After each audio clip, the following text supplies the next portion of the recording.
আমরা এখন তৈরি করব 1% ব্লিচ সলিউশন।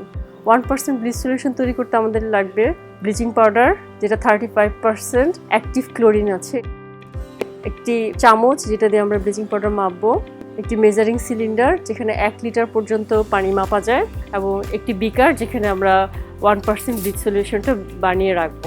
বানানোর জন্য বিকারে প্রথমে 1 লিটার পানি নিয়ে নিয়েছি।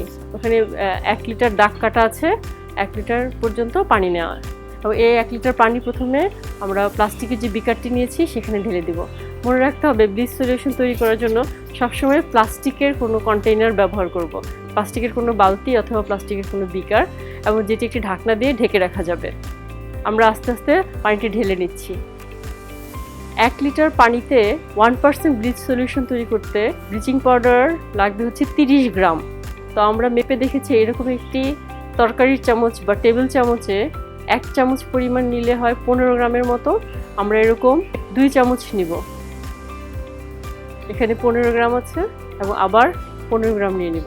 মনে রাখতে হবে ব্লিচ সলিউশনটি তৈরি করার সময় আমরা একটি মাস্ক পরে নিব এবং সম্ভব হলে একটি গগলস পরে নিব, এবং যথাসম্ভব একটু দূর থেকে এই পাউডারটি পানির মধ্যে মেশানোর চেষ্টা করব। কারণ যখন আমি পানিতে মেশাবো এর মধ্যে ধোঁয়ার মতো তৈরি হবে, যেটা ক্লোরিনের গ্যাস, যেটাতে শ্বাসকষ্ট হতে পারে আপনাদের, বা এটা যদি উঠে আসে ধোঁয়াটা চোখে লাগে, চোখও জ্বালা করবে। আমরা এটা নাড়া দিয়ে, যথেষ্ট পরিমাণে নাড়া দিয়ে এটা সলিউশনটা তৈরি করে নিব। এখানে তৈরি হলো 1% ব্লিচ সলিউশন, এবং সলিউশনটা তৈরি করার পরে আমরা একটা ঢাকনা দিয়ে ঢেকে রাখবো। আমরা আপনাদেরকে দেখালাম কিভাবে 1 লিটার ব্লিচ সলিউশন তৈরি করতে হয়।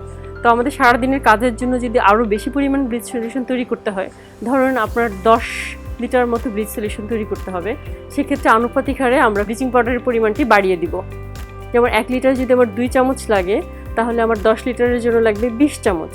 তো সেই অনুযায়ী যদি 5 litre chlorine bleaching powder solution বানাতে চাই, তাহলে আমি 10 চামচ ব্লিচিং পাউডার নিব।